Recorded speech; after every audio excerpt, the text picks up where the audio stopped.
Good afternoon, folks. It's Torrin here, aka NS Eastern Shore Chemist, and I'm just filming this video here because somebody in the comments of my previous tractor video had a question about the quick attach system that showed up in one of my videos when me working with the tractor, so I'll take you over the quick attach system right about here.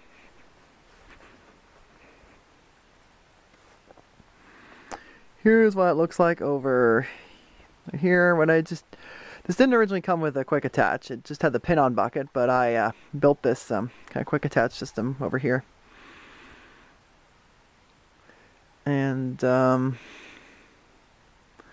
I've got going on here is I've got these two brackets here. This is just square tubing that of the correct width to fit in here. And I just cut the side of it off here with the angle grinder and drilled some holes in here. They're 3/4 holes for these pins. And the distance between these holes, top and bottom, is the same as the distance between the holes on the original pin-on bucket. So that's pretty easy to measure. And then I joined these up here with this, I believe this is 1.5 inch square tubing. It just connects these two over here. And it's 1/8 inch thick wall. This tube over here doesn't have to be super heavy because it's not really subject to any force in normal operation. The only thing it's there for really is to keep this one and this one over here from getting out of sync when there's nothing on the front end loader.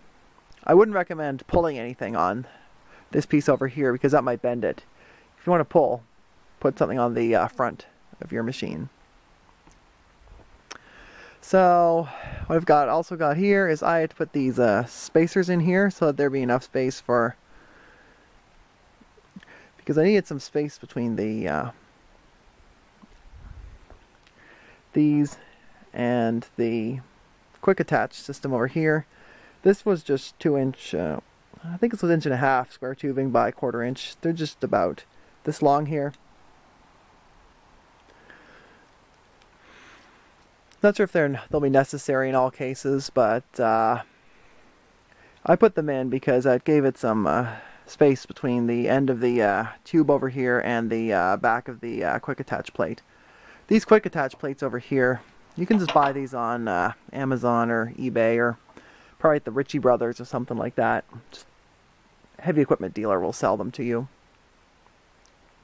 You might notice I had to cut a little hole in down here. I don't know if that's going to show up very well on camera, but I had to do that because the end of this loader arm otherwise crashed in the bottom here. So this just ensures it's got a full range of motion.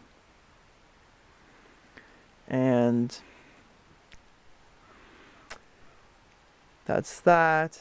And the plate over here, these plates here, you can buy these at a heavy equipment auction like Ritchie Brothers or Amazon or eBay. This one here I think is 3/16 inch steel, but you can get them heavier or lighter depending on the tractor or piece of equipment you have. It's a Toro mount, which will fit a skid steer too. So anyway, I'll just do a quick shot here, looking from this direction so you can see it all.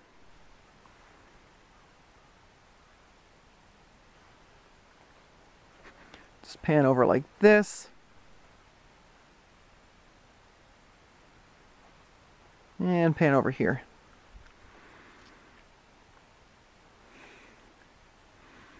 Now what I recommend doing personally is I recommend buying these and this at the same, and your skid steer quick attach plate at the same time, because the best way to ensure that these end up in the right spot is to build this whole rig clamped onto the plate here.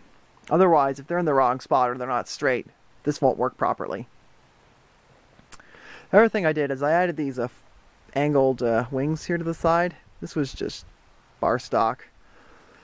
This helps align it if you end up not driving into your implement straight. Now, one thing I should have done here, which I didn't do, is cut a window in here, like kind of this, because that just makes it easier to see what's on your forks if your bucket is raised. Something I might do in the future. Just an angle grinder project.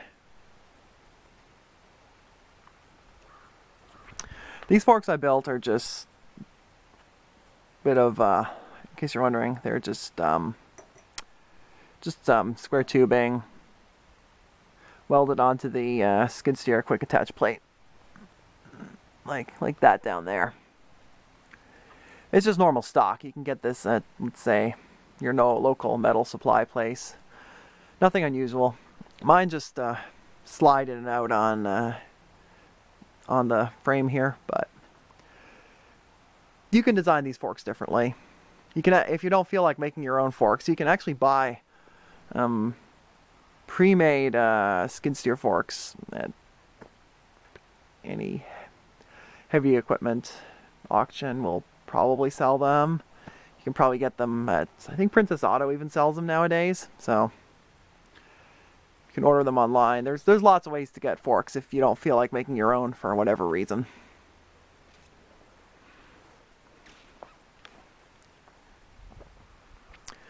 And what else did I do? Oh yeah, I installed these loader lights here.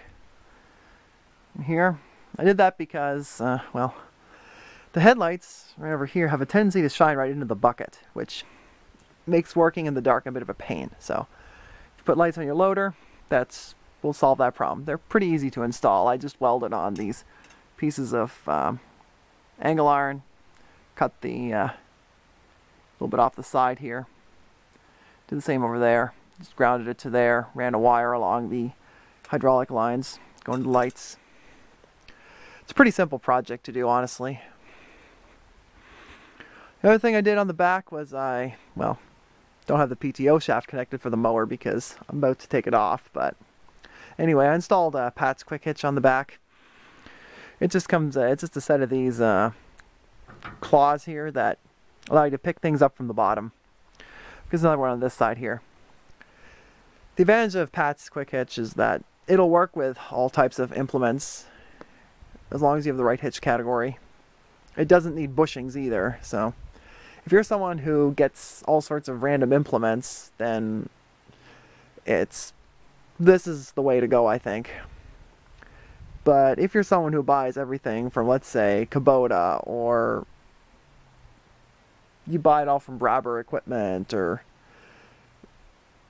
the one manufacturer, then you can get a quick hitch at Princess Auto, I think. Or Kubota will also sell it to you. I mean, or any tractor dealer, really. There's lots of options. So, yeah, that's basically the little overview I have of the skid steer quick attach system I built for the tractor. It's super handy. If you own one of these older tractors and you don't have it, it's totally worth it. And I hope this will give you a quick idea of how to build one for yourself. And yeah, take care, and I'll see you in the next episode. Goodbye. Okay, one other quick thing before I go. I will just show you quickly how I put the quick attach plate on the bucket. I literally just welded it right onto the back. I know some folks would say I should have cut this off here, but honestly, that's a bit of a pain in the butt to do because I don't have an acetylene torch, and I could have done it with an angle grinder, but I was concerned that I just wouldn't be able to make a nice straight cut. So yeah, putting it out here a bit does reduce the amount of bucket force that I can theoretically get, but oh well. This was just a lot easier to do, but if you want to go and buzz this off here and cut a straight line, go for it. I personally don't use my loader bucket to the max of its capabilities all the time, so that wasn't a priority for me. This was just a quick and easy way to put the skid steer quick attach plate on the loader bucket. The other option is you could just buy a skid steer bucket if you don't want to mess with it. I also have this front end over here, which it's got a couple of things. It's got this hitch over here, which I use for moving trailers around, and I've also got these plow mounts over here, which let's just walk over for a second.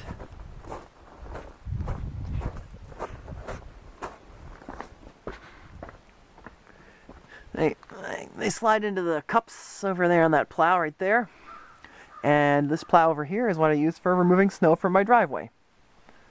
So yeah, that is the long and short of the quick attach system I built. It's a project that I believe that most people can do if you understand a bit about welding and basic metalwork. I'm sure there's tutorials online for how to do it.